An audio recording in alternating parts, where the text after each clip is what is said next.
বুড়িগঙ্গার তীর ঘেঁষে মাথা উঁচু করে দাঁড়িয়ে থাকা ঐতিহাসিক আহসান মঞ্জিল বাংলার পর্যটন শিল্পের আরও এক অনন্য নাম। ইতিহাস ও ঐতিহ্যের ধারক এই প্রাসাদ নিয়ে রয়েছে ভ্রমণ পিপাসু মানুষের ব্যাপক কৌতূহল।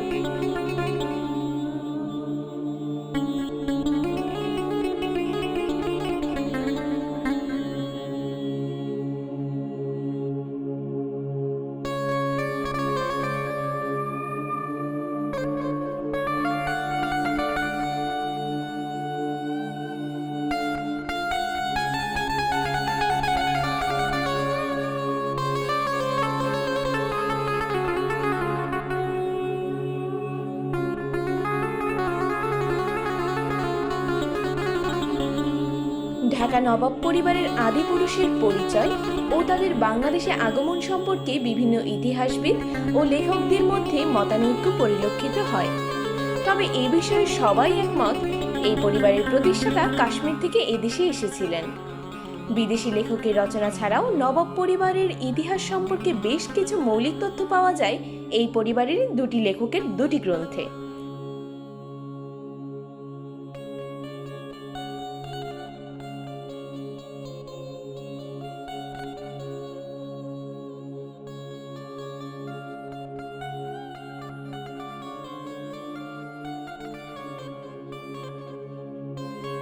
এর একটি হলো খাজা আব্দুর রহিম সাওয়ার ফার্সিতে লেখা তারিখে কাশ্মিয়ানে ঢাকা, অন্যটি নবাব খাজা আহসানুল্লাহর উর্দুতে লেখা তারিখে খানদানি কাশ্মীরিয়া। উভয় গ্রন্থই অপ্রকাশিত অবস্থায় ঢাকা বিশ্ববিদ্যালয়ের লাইব্রেরিতে রয়েছে। এ পর্যন্ত প্রাপ্ত তথ্য অনুযায়ী ঢাকার খাজা পরিবার কাশ্মীরে একটি নামকরা আলেম ও ধর্মগুরুর পরিবার বলে পরিচিত ছিল। তারাই ঢাকার আহসানুল্লাহ নির্মাণ করেন। আহসানুল্লাহ হল ঢাকার নবাবদের আবাসিক প্রাসাদ ও জমিদারের সদর কাছারি। সাধারণভাবে নবাব বাড়ির রংমহল তথা গম্বুজ বিশিষ্ট দ্বিতল প্রাসাদ ভবনকে আহসান মঞ্জিল বলা হয়ে থাকে, কিন্তু এর পশ্চিমে নির্মিত দ্বিতল অন্দরমহলও এই প্রাসাদের অংশ হিসেবে বিবেচ্য। আহসান মঞ্জিল এমন একটি ইমারত যার সঙ্গে বাংলাদেশের ইতিহাস জড়িয়ে আছে।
সমগ্র আহসান মঞ্জিল দুটি অংশে বিভক্ত। পূর্ব পাশের গম্বুজযুক্ত অংশকে বলা হয় প্রাসাদ ভবন বা রংমহল। পশ্চিমাংশের আবাসিক প্রকোষ্ঠাদি নিয়ে গঠিত ভবনকে বলা হয় অন্দরমহল। দোতলা এই প্রাসাদের মেঝে, বারান্দার মেঝে তৈরি হয়েছে মার্বেল পাথর দিয়ে।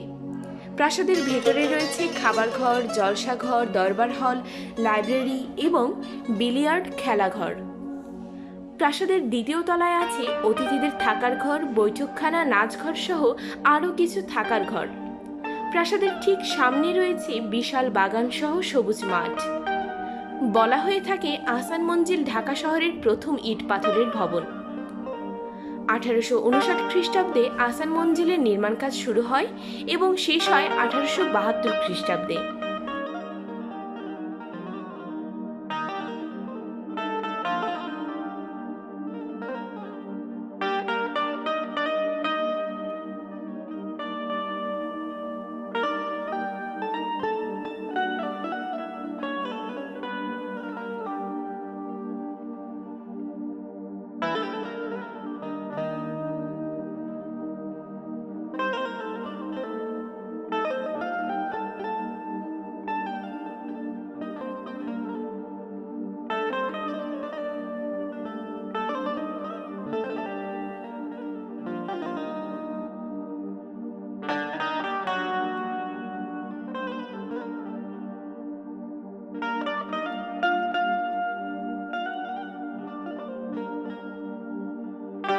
আদিতে সমৃদ্ধশালী ব্যবসায়ী থাকলেও পরবর্তী সময়ে ভূসম্পত্তি কিনে পূর্ববঙ্গের সর্বশ্রেষ্ঠ জমিদারে পরিণত হন তিনি। আর্থিক ও বিবিধ জনকল্যাণমূলক কার্যাবলীর কারণে ব্রিটিশ সরকার তাদের নবাব উপাধি ছাড়াও কয়েকটি উচ্চ সম্মানজনক খেতাব প্রদান করেন।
ঢাকার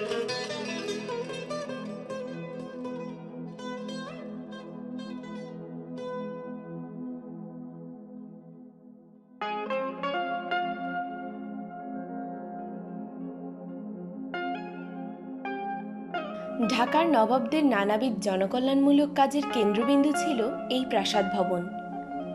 ঢাকার বুড়িগঙ্গা নদীর উত্তর তীরে আহসান মঞ্জিলের অবস্থান। এই স্থানটি ইসলামপুরের কুমারটুলি মহল্লা নামে পরিচিত।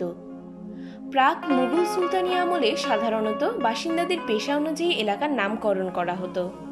তখন কুম্ভকারদের বসতির কারণে এই স্থানের নামকরণ করা হয়েছিল বলে ইতিহাসবিদরা মনে করেন। এর আশেপাশে এমন নামকরণকৃত যেমন তাঁতিবাজার, শাঁখারি বাজার, সিচিপান্দর প্রভৃতি মহল্লা আজও এই বাসিন্দাদের পেশা বহন করে আসছে।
মুঘল সুবেদার ইসলাম খান ঢাকায় এসে বুড়িগঙ্গার তীরে এখানেই প্রথম পদার্পণ করেছিলেন বলে তার নাম অনুসারে এলাকার নামকরণ করা হয় ইসলামপুর। এটি ব্রিটিশ ভারতের উপাধিপ্রাপ্ত ঢাকার নবাব পরিবারের বাসভবন ও সদর কাছারি ছিল।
তেইশটি গ্যালারি সহ এই ভবনে প্রায় ৪,৫০০ প্রদর্শনীর জিনিসপত্র রয়েছে।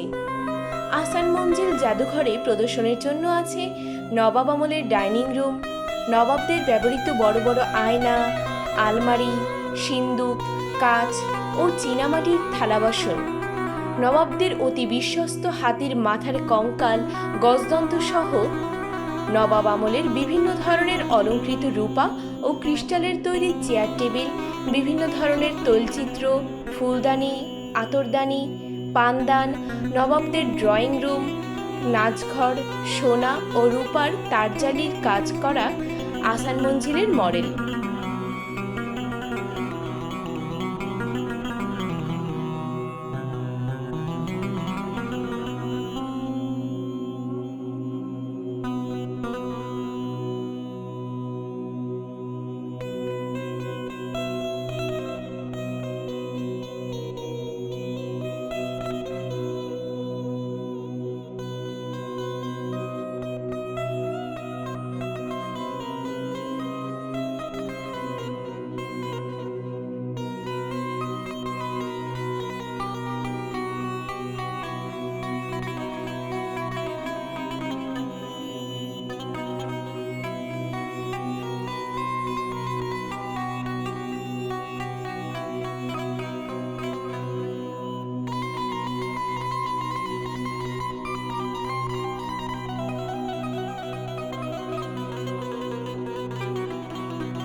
ঢাকার বাইরে থেকে বাস, ট্রেন, লঞ্চ সহ যে কোনো বাহনে করে আসা যাবে। বাসে এলে মহাখালী থেকে আজমেরি পরিবহন ও স্কাইলাইন বাস জগন্নাথ বিশ্ববিদ্যালয় পর্যন্ত আসে। সেখান থেকে রিকশায় চড়ে যাওয়া যায়।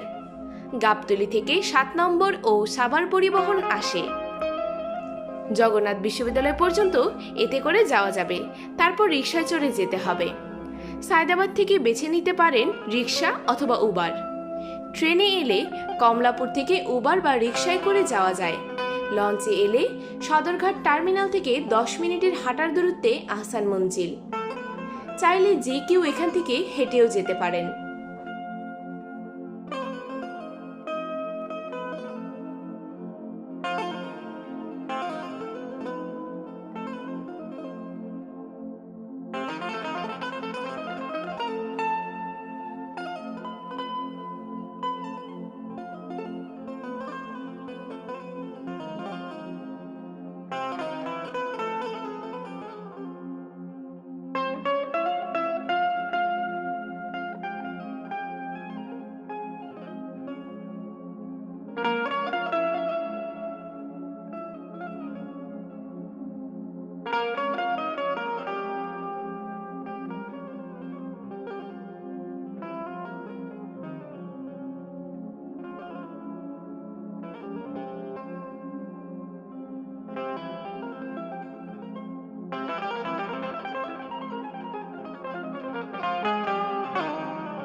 আহসান মঞ্জিলে ঢুকতে হলে জনপ্রতি 20 টাকা করে টিকিট কেটে নিতে হয়। অপ্রাপ্তবয়স্কদের জন্য জনপ্রতি 5 টাকা। সার্কভুক্ত নাগরিকদের জন্য প্রতিটি টিকিটের মূল্য 75 টাকা করে। আহসান মঞ্জিল বন্ধের আধ ঘন্টা আগ পর্যন্ত টিকিট পাওয়া যায়। বৃহস্পতিবার সাপ্তাহিক ছুটি ও অন্যান্য সরকারি ছুটির দিন জাদুঘর বন্ধ থাকে। গ্রীষ্মকালীন সময়সূচি হল এপ্রিল থেকে সেপ্টেম্বর মাস পর্যন্ত শনি থেকে বুধ সকাল 10টা থেকে বিকাল 5টা পর্যন্ত খোলা থাকে, তবে শুক্রবার বিকাল 3টা থেকে সন্ধ্যা 7টা পর্যন্ত খোলা থাকে। শীতকালীন সময়সূচিতে কিছুটা পরিবর্তন আসে। অক্টোবর থেকে মার্চ মাস পর্যন্ত শনি থেকে বুধবার সকাল 9:30 থেকে বিকাল 4:30 পর্যন্ত খোলা থাকে এবং শুক্রবার দুপুর 2:30 থেকে সন্ধে 7:30 পর্যন্ত খোলা থাকে।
দর্শনার্থী ও ভ্রমণ পিপাসুগণ আহসান মঞ্জিলে ঘুরতে এসে চাইলে খেতে পারেন পুরান ঢাকার সব বিখ্যাত খাবার। আপনার ভ্রমণ হোক আনন্দের ও নিরাপদ। পরবর্তী ভ্রমণ সম্পর্কে বিস্তারিত জানতে ট্রাভেল হান্ট চ্যানেলটি সাবস্ক্রাইব করে আমাদের সাথেই থাকুন। ধন্যবাদ।